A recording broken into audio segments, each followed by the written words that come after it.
ಲೈಂಗಿಕ ಕಿರುಕುಳ ಆರೋಪ ಜಾನಪದ ಗಾಯಕ ಮ್ಯೂಸಿಕ್ ಮೈಲಾರಿ ವಿರುದ್ಧ ದೂರು ದಾಖಲು. ಯೂಟ್ಯೂಬ್ ಹಾಗೂ ಸಾಮಾಜಿಕ ಜಾಲತಾಣಗಳಲ್ಲಿ ಟ್ರೆಂಡಿಂಗ್ ಸ್ಟಾರ್ ಎಂದು ಗುರುತಿಸಿಕೊಂಡಿರುವ ಜಾನಪದ ಗಾಯಕ ಮ್ಯೂಸಿಕ್ ಮೈಲಾರಿ ವಿರುದ್ಧ ಅಪ್ರಾಪ್ತ ಬಾಲಕಿಯ ಮೇಲೆ ಲೈಂಗಿಕ ದೌರ್ಜನ್ಯ ಎಸಗಿದ ಆರೋಪದಡಿ ಪೋಕ್ಸೋ ಕಾಯ್ದೆಯಡಿ ಪ್ರಕರಣ ದಾಖಲಾಗಿದೆ. ಈ ಪ್ರಕರಣದಲ್ಲಿ ಮ್ಯೂಸಿಕ್ ಮೈಲಾರಿ ಸೇರಿ ಒಟ್ಟು 7 ಜನರ ವಿರುದ್ಧ ಎಫ್ಐಆರ್ ದಾಖಲಾಗಿದೆ.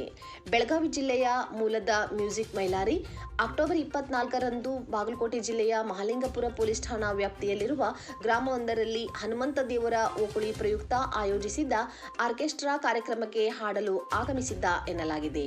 ಇದೇ ಕಾರ್ಯಕ್ರಮದಲ್ಲಿ ಅಪ್ರಾಪ್ತ ಬಾಲಕಿ ಡ್ಯಾನ್ಸ್ ಮಾಡಲು ಭಾಗವಹಿಸಿದ್ದರು ಎಂದು ದೂರಿನಲ್ಲಿ ಉಲ್ಲೇಖಿಸಲಾಗಿದೆ. ಕಾರ್ಯಕ್ರಮದ ವೇಳೆ ಬಾಲಕಿಯನ್ನು ನಂಬಿಸಿ ಲಾಡ್ಜ್ಗೆ ಕರೆದುಕೊಂಡು ಹೋಗಿ ಲೈಂಗಿಕ ದೌರ್ಜನ್ಯ ಎಸಗಲಾಗಿದೆ ಎಂದು ಬಾಲಕಿ ಪೊಲೀಸರಿಗೆ ನೀಡಿರುವ ದೂರಿನಲ್ಲಿ ಗಂಭೀರ ಆರೋಪ ಮಾಡಿದ್ದಾಳೆ. ಅಲ್ಲದೆ ಅತ್ಯಾಚಾರ ನಡೆಸಿದ ನಂತರ ವಿಡಿಯೋ ಮಾಡಿಕೊಂಡಿದ್ದಾರೆ ಎಂಬುದನ್ನು ಬಾಲಕಿ ಆರೋಪಿಸಿದ್ದಾಳೆ.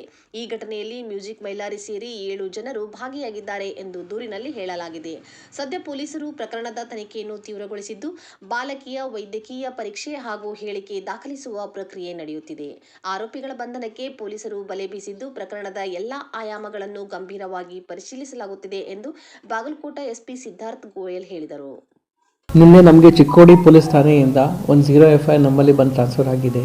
ಈ ಎಫ್ಐಆರ್ ಅಲ್ಲಿ 15 ವರ್ಷ 5 ತಿಂಗಳದ್ದು ಒಂದು ಅಪ್ರಾಪ್ತ ಬಾಲಿಕೆ ಮೇಲೆ ಪೋಕ್ಸೋ ಕಾಯ್ದೆ ಪ್ರಕಾರ ಲೈಂಗಿಕ ದೌರ್ಜನ್ಯ ಆಗಿದೆ.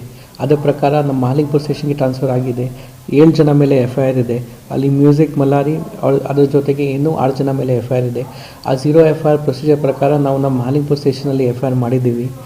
ಇವರು ವಿಕ್ಟಿಮ್ ಯಾರಿದ್ದಾರೆ ಅವರು ಕೂಡ ಮೂಲತಃ ನಿಪ್ಪಾಣಿ ತಾಲೂಕು ಅವರು ಇರ್ತಾರೆ.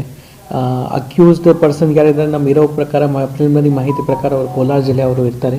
ಮತ್ತು ಬೇರೆ ಬೇರೆ ಜಿಲ್ಲೆಯಲ್ಲಿ ಏನೋ ಮ್ಯೂಸಿಕ್ ಪ್ರೋಗ್ರಾಮ್ ಮಾಡ್ತಾ ಇದ್ದಾರೆ. ಈಗ ನಾವು ಎಫ್ಐಆರ್ ರಿಜಿಸ್ಟರ್ ಮಾಡಿದ್ದೀವಿ. ಮುಂದಿನ ತನಿಖೆ ಮಾಡ್ತಾ ಇದ್ದೀವಿ.